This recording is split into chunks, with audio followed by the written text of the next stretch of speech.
Well, I think you're in for a tremendous treat here. I think the conversation today, this fireside chat, is relevant to every single one of you in this room, and it has to do with wellness, and it has to do with really the most largest part of all of our budgets and the most precious asset, and that is human capital. And as you know, the wellness of the workforce, wherever you are, whether you're in a university or whether you're in a hospital or whether you are in a school or a hotel, is something that has a tremendous budgetary impact. And if you look globally, it's estimated about $1.1 trillion worldwide is actually lost in terms of the effectiveness of the workforce if they're not well. And if you actually just look at two diseases or conditions, depression and also fatigue, it's estimated on an annual basis in the United States alone, $200 billion is actually lost because of those two conditions, and loss of effectiveness of the workforce because of those two conditions.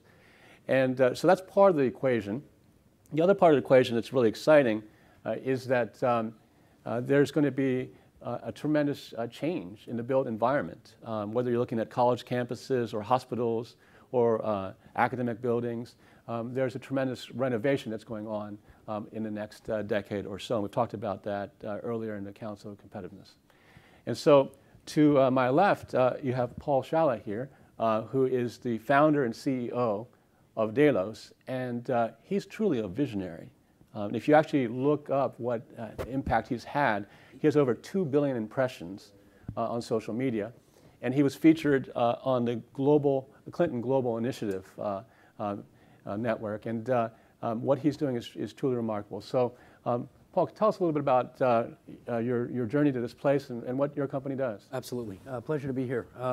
As background, I actually spent most of my career on Wall Street, about 18 years, the last decade at Goldman Sachs. Interestingly enough, about 5 years ago, while I was still running interest rate products trading, I saw this word sustainability continue to pop up everywhere in real estate. And everywhere I looked, it was 100% focused on, or almost 100% focused on, environmental thought and environmental impact. And don't know why, but just kind of a question popped in my head personally. Well, why are we stopping there? Why not also focus on human or biological sustainability in the built environment? So the great efforts made by the green building movement and the beginnings of thought with regards to the human condition, but really thought there could be an interesting opportunity. Could have put my Wall Street hat back on for 1 second at that point and said, wait a minute, you've got $150 trillion of real estate on Earth. And health and wellness is a $2 trillion a year annual spend, growing at 20% a year, the fastest growing industry in the world. What would happen if we put these two things together? Got a couple architects and doctors in a room early on. Didn't tell them why they were there. Basically sat them down and said, okay, guys, what types of things could we do to start to introduce preventative medical intentions into the way we design spaces? This has been, at this point, about a 5-year body of work, assembling thought leadership, mostly private sector IQ across architecture, medicine, science, design, sustainability, what culminated in our introduction of the WELL building standard, which was introduced on our behalf by former President Clinton at CGI 2 years ago. This is a process for buildings to achieve WELL certification as a complement to things like LEED certification, whereby we're really looking at categories like air and light and water and comfort. Again, everything that's relevant to the human condition, and figuring out what to do to design spaces, these spaces that we're spending 92% of our time in, indoors, to design them more appropriately for human health, well-being, and productivity. Interestingly enough, with now over 5 million square feet registered to achieve WELL certification in the United States, with over 70 live projects, we're seeing staggering economic proposition here. The cost to achieve a WELL certified space, for instance, CBRE's global headquarters in downtown Los Angeles, which was the world's first WELL certified offices, LEED Gold and WELL certified, over 54 performance specifications across all of these categories that are passively working on the human condition inside, achieved for a 1.5% premium to normal construction. In most cases, these are not more expensive decisions. These are more intelligent and informed decisions across some categories, which I'll get into. But it's really exciting to see a sustainability play that is led with an economic argument. Just to give you an example of some of the premiums we're seeing, the willingness to pay for consumers, at this moment right now, we're getting 25% premiums on wellness-infused hotel rooms versus standard rooms in the same property. That's our Stay Well program. 17% premiums on student housing, 30% premiums on wellness home sales versus comparable homes. So you're talking about a very little cost to create and a very big exit value enhancement. So it's an argument that's got obvious social benefits, and from a competitive standpoint, I look forward to discussing primarily commercial office, but something that developers aren't going to look at as a burden or a moral hazard or something that is necessary, but they're not quite sure where they'll recoup their gains. The hotel programming, the hotel property broke even on the capital expenditure required to upgrade a hotel room with about 18 different features, things like dawn simulation, air purification, vitamin C infused in the shower water, which actually strips out, neutralizes chlorine, some surface coatings. They broke even in 6 weeks on the entire cost. I believe the green building movement at this point is showing 6.5, 7-year break-evens, which is wonderful, but we're very excited to introduce a very relevant economic play here, along with a great social benefit. So beyond the savings in terms of workforce productivity, in terms of competitiveness on a national level and even in an individual institution, certainly wellness has an impact on creativity and innovation. You talked a little bit about what's known about how important wellness is in terms of their productivity and their creativity. Absolutely. I mean, when you think of, okay, what would a well-certified office mean for the bottom line of a corporation? What is the ROI argument here? You know, there are certain elements that are abstract when you think of enhanced productivity, collaboration, output, and we'll put those on the numerator, if you will. And then there are cost inputs that you can more accurately identify in terms of reducing absenteeism, you know, enhancing presenteeism, and when you think of healthcare costs and the like, we'll put those in the denominator. It's very interesting to think of what a space could mean when you back up and look at the economics of any building. 5% of the cost of any building is its energy usage, its ongoing energy usage.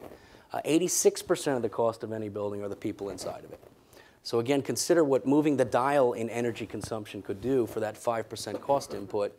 That's going to matter. But when you can start to address more output, more productivity, less sick days, more activity and acuity levels when you're at the office, and address that 86% cost input, it's pretty staggering. I'd love to give you one example of one of these elements, and that's lighting. Clearly, with the green building movement to date, looking at things like daylighting and how light is important, our efforts with a lot of our medical partnerships with Cleveland Clinic, Mayo Clinic, Columbia Medical School as examples, we started looking at indoor light and its impact on the human body. You guys may all be familiar with our own circadian rhythm. Okay, so thousands of years ago, before we started building these boxes around ourselves and spending 92% of the time inside, what would happen is the sun would come up, it would be a certain brightness and color and hue, it would cross the sky and set. About 12 years ago, a nerve was discovered in our eye, a circadian optic nerve, would take in light, and that's the only thing that regulates our sleep-wake cycle. What would happen is you would get this very rich blue hue of light in the morning, entering our eye would tell our body to boost cortisol, suppress melatonin. That will give you mental acuity, energy, things for productivity. We're meant to be awake when the sun is up and asleep when the sun is down. As that sun would set, that color would turn to an amber, softer hue, which would trigger cortisol suppression and the beginnings of creating melatonin, which prepares you for sleep. So that's the sun. Indoor light, since the invention of the light bulb, 100 years ago, what we started to realize is we have all been walking around in a constant state of twilight. We are getting way too little light during the day because we're inside. We're not getting that rich blue hue of light, that whitish blue hue of light in the morning and in the afternoon. Our cortisol is not jumping to the levels it should be. And we're getting way too much light at night. Light is unnatural. Any light at night is bad for you. So you look at an LED spectrum of light. Okay, same cost for all of this. bluer, brighter hue on one side versus a yellow, softer hue on the other side. It's a subtle difference, but it means a lot for your body. If any one of us are getting exposure to bluer hue light in the evening, it's terrible for us. It's tricking our bodies into thinking it's still late morning. Okay, our cortisol is still way up, and we're not creating melatonin. Conversely, a yellow, softer hue of light, same cost as the other end of the spectrum, just a more intelligent look at what it is, much better for digestion, and much more conducive to healthier sleep preparation. So what we decided to start to figure out was, how can we make indoor lighting circadian smart? What can we do to address and bring natural elements of light inside? Think of a commercial office. Bluer, brighter hue can boost your cortisol, can increase your mental acuity on the spot. Literally minutes of exposure to this can have a drastic impact on the way you're retaining information and what type of output you're giving. When you think of even the winter months, for instance, let's take an office in Seattle. 4 months out of the year, the sun is starting to set early. Your employees are coming back from lunch at, let's say, 1 o'clock. They're somewhat sluggish to begin with. The sun's starting to set. Their melatonin is kicking.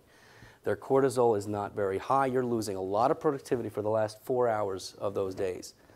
With a circadian proper office, okay, an office that adheres to the principles of the well-building standard in the category of light, we can literally extend the workday in a very natural way and a healthy way at zero cost. And that's one example of what to do for productivity. You've talked a little bit about what you've done in offices, and there's Yep. Tremendous success in terms of your program in hotels, and I guess the MGM Grand is one example. Yep. Maybe you talk a little bit about what you've done with them, and also what you think is going to be in the future. What are you going to do in schools? What have you done with hospital systems? Mm-hmm. Give us an idea of what you see in the future of your program. Absolutely. So the full body of work, the well-building standard, applies to renovation, new construction, for primarily larger commercial office. It's a very good complement to things, again, like LEED certification. In fact, our governing body of this well-building standard, which we call the International Well-Building Institute, has collaborated and has a partnership with GBCI, the Green Building Certification Institute. So that is the same entity of the U.S. Green Building Council that stamps and audits and independently verifies LEED certification. I believe LEED has now been implemented, or there's a registered pipeline of 10 billion square feet in the world in 132 countries in the last 14 years. Interestingly, I believe early on it was positioned as a moral hazard. About a 20% cost premium initially to achieve green building status. Now, thankfully, that's come way down. And candidly, I'm not so sure we're going to hear the words green building in the next decade. I think it's just going to become the right way to build. I believe 32% of everything built right now in the world is either LEED certified or green or equivalent. It's kind of like the color TV. You know, when the color TV came out, it was a color TV for a year. Then it was just a TV. And we certainly think green building is becoming ingrained, and if it's done properly, the cost inputs are minimal and the economics are there. Potentially, the next whole push here in sustainability in real estate, we feel, is human or biological sustainability. And clearly a daunting task to even suggest better health through the built environment. And what we decided to do was formulate this as an output and performance-based standard. As a for instance, when CBRE completed their headquarter build, before achieving certification, there is an on-site audit and testing, air quality, water quality, circadian lighting elements, everything that can be measured to make sure that the space has met the minimum preconditions set forth by industry consensus at this point. We've got over 75 industry experts opining on the standard as we speak. It'll become a public document on October 20th for broad use. But it's nice to think of this line of logic for anyone kind of doubting this proposition. Point A to point B would be, do healthier building practices mean healthier spaces? Point B to point C is, do healthier spaces mean healthier people? And C to D, clearly, are healthier people more productive people? Well, the real nice thing is point A to point B is not a question mark. This well-building standard is not a prescriptive input-based checklist that can be gamed. It's certainly not something that you need to adhere to a certain set of standards and then you can achieve a certification. A space will not be known as a well-certified space until the on-site assessment and measured audit of all the spatial components as they pertain to the human condition. Sorry, long-winded answer. Okay. To your question, this is great for new construction and renovation. What about the 98% of the square footage that already exists and is occupied and is not going through this whole process? And we felt it was important to have a separate body of work that adheres to the same principles, but is very implementable on existing occupied spaces. And that's the overlay programs that Delos has introduced. Stay well for hotels. Again, about a 6-week break even on CapEx. We took existing rooms out of circulation at the MGM Grand for 4 days. Inserted about $2,500 of capital expenditure back into each room to convert them to stay well rooms. Sold out, $42 lift on a $150 hotel room. So you're talking about a staggering premium from the word go, less than a 2-month break even. We now have almost 2,000 hotel rooms in contract and are looking to penetrate as much as the hospitality industry as possible.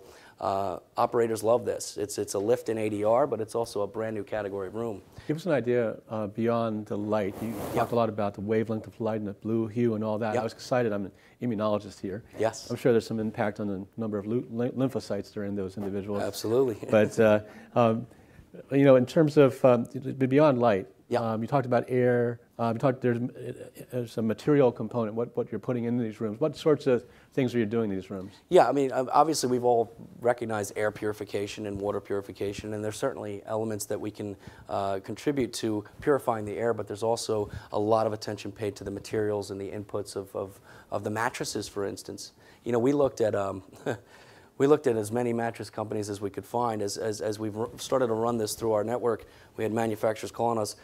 These foam memory mattresses are great for your spine, but 99% of them off gas. So you're getting great rest, but you're breathing in chemicals all night. So certainly looking at one of the mattresses we use, which is Essentia, is made of tree sap. So it's organic. So the material selection has to do with you know, maintaining the air quality, but also the surface coating that we could apply. A lot of great new science. Surface coating that can be applied once a year, reacts to light, photocatalytically kills germs on the surface.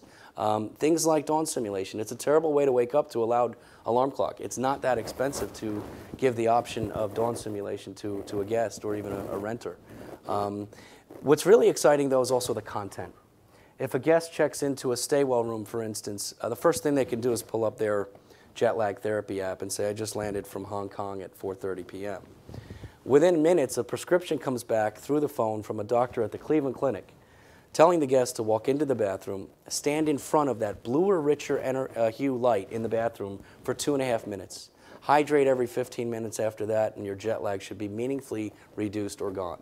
That's your hotel room talking to you.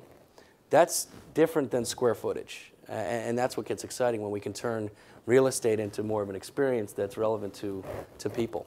This is a micro example. I'm actually here with the chairman of the board of the university, Thomas Humes, over there.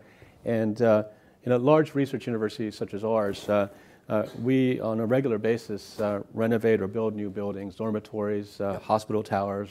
And that's the same situation with all of the university presidents here.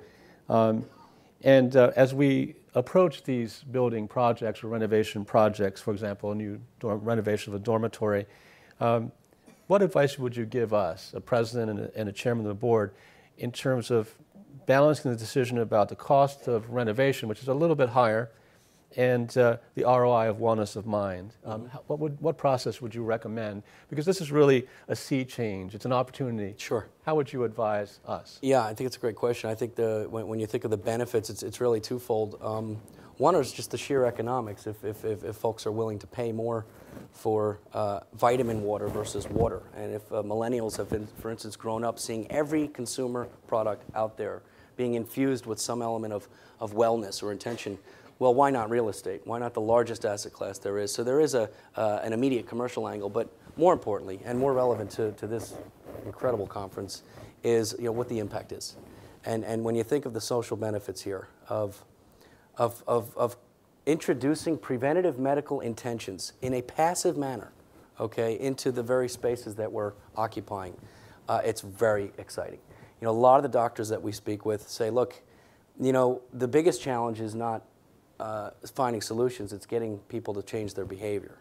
It's actually getting them to follow the advice. And what we know we have here is you can walk into a well-certified space and you don't have to do a thing, and you're getting healthier. It's a passive delivery of, in CBRE's case, over 54 performance specifications that are constantly and continuously working on the body. So it's great to think of how to influence society without requiring behavioral change. Separately, I think it's, again, on the social play, and we want to bring in education to this. The head of CBRE's global headquarters called us about 2 months after 200 employees moved in. He called me, he said, you know, Paul, the reaction's been outstanding. They've incidentally toured 6,000 people through their offices thus far, and we've got over 40 corporations now signing up to well certify their headquarters, so that's exciting. But think of reach, even in particularly a university setting. When we can take content or knowledge and we can distribute it in a passive manner, but also inform folks on what's happening, and they can take that home with them. The head of the office said, you know, the one thing I didn't understand was how addictive health and well-being are. I find myself coming to work, riding up in the elevator almost every morning and hearing side conversations from my employees, talking about how they're changing their behavioral patterns at home because of what they're learning about their well-certified office. So I think the social impact is clearly the bigger play. The fact that you can get private developers to say yes on the spot because there's an economic impact is great, because there will be no barrier. But yeah. So as you know, I'm at the University of Cincinnati. We're really proud of our design program and our architecture program, and there's a whole generation of new architects and designers coming up through the system. Yep. And they also have to be educated to Yes. think about this important platform and how to consider wellness in everything that they do. How do you actually propose that we introduce this into the curriculum and get them excited about it? Great question, and something we thought about very early as we started to see this demand. At first, Delos started as a real estate developer. Okay, great, let's capture this arbitrage. Let's build wellness-infused homes. I did this to my house. I've got over 40 amenities built into my home, okay? Posture-supportive flooring, circadian rhythm lighting, the energizing light in the morning, which is, it's like 4 cups of coffee. Light is medicine if you use it appropriately. And our first thought was, well, let's develop wellness real estate. And within weeks, we realized, okay, there's no way we'd be able to meet this demand. Let's go for a volume play. Let's open this up to the industry. Let's price it so cheap that it can be scaled. Let's achieve 9 billion square feet in the next 14 years or in the next 10 years, just like the green building movement has achieved. That's a much bigger impact. Sorry, guys. So we need people to understand how to do this. And if you follow the example of, again, the U.S. Green Building Council, who's been a great partner of ours, Rick Fedrizzi, their chairman and CEO, sits on our board, has been giving us great advice on various elements of how to scale. They've got about 200,000 LEED APs, LEED accredited professionals. The well-accredited professional program will be released first quarter of next year. We're in pilot mode now. There's a handful of well-accredited folks, but it's basically a rigorous course to take and understand all the dynamics of the well building standard. This is meant for architects, designers, contractors, engineers. Our thought here is if we can educate the industry and do it at a price point that's effectively zero, because it's going to allow us to scale, then that's exactly what we'd like to do. So we look forward to getting a bunch of your architects into that program. Well, we have some great courses that we might be able to integrate that into the training, actually, the next generation of designers and architects. Super. I'd like to open it up to the audience. Are there any questions that you might have about Delos? I have one. We spoke a lot this morning. We spoke a lot this stranded innovation and not being able to make the linkage between ideas and innovation in the marketplace. And you've described now both an idea and an innovation and a scalable linkage to the marketplace that's just going at an exponential rate. Is there any analogy you could give us for other sectors of the economy that we could perhaps apply this to? Interesting question. I think the first thing I'd like to address is how you enable that. In our minds, you have to collaborate. You have to open this up for as many different inputs as possible to achieve that type of scale. You know, example I just gave, but if we took it back to a small group of people thinking they've got one of the biggest ideas ever, none of whom were doctors or architects or builders. I think recognizing what you don't know is probably one of the most intuitive things. In terms of how to transform this, I guess, pattern, are you asking, into the business model into other sectors and what sectors they may be? That's really an interesting question. I think perhaps related but somewhat different or is the whole technology push. You know, we are getting better and better at this point in terms of measuring the human condition. And I think if we can also take things like Nest and become better and better at measuring the spatial environment, perhaps this isn't a real estate play, and perhaps this formula should be scaled and transferred to technology companies. You know, something like the Well Standard is a 5-year body of work that really analyzes how any 15 cubic feet around you influence you. How any spatial environment influences any human condition. But we kind of relate this to square footage and certifying buildings. I'd love to see that this business model be scaled whereby, you know, when we're measuring ourselves with Fitbits and we're measuring the air with when we're measuring the air with things like Nest, well, maybe at some point this will talk to this, and rooms will begin to adjust as needed or as accordingly. It's such a great question. I don't know if I completely answered it, but there is a transfer there. Yeah. Go ahead. So how would you rate a room like this? How unhealthy is this room, and what would you do if this was your project? Yeah, I mean, the first thing you need to do is get much more light in here. You know, people are falling asleep right now. They're not. The difference you can make by implementing circadian lighting in here and opening up those shades, or even if you don't open up those shades, just put the circadian lighting in, everyone would feel more awake. Everyone would feel more energized and more engaged. Think of just that one thing and how that could change what amounts to, 75 incredible minds right here. Half of them aren't using that mental capacity because the light is off. You can have the best programming in the world, but the light is wrong, and it costs nothing to change it. So that's the first thing I would do. Go ahead. Over there. Your story about the elevator, when you, a CEO perhaps, Yeah. hearing his employees talk about their excitement and what they were taking home, and you called that passive behavioral change. You probably are already thinking about how do you bridge the gap and look to the future for active change, gyms and buildings, or Absolutely. how does that come together as the next piece? No, it's a great question. I'm glad you asked it. This whole thing isn't meant to be passive. It's just exciting that a lot of it can be passive. But, once you have that spark and people are interested, okay, maybe everyone or a lot of people learned something here and they're going to think about their circadian rhythm now, and they're probably going to pay attention next time it's 11 o'clock and they're staring at some element of blue light wondering why they can't sleep. That's great. So you've sparked curiosity.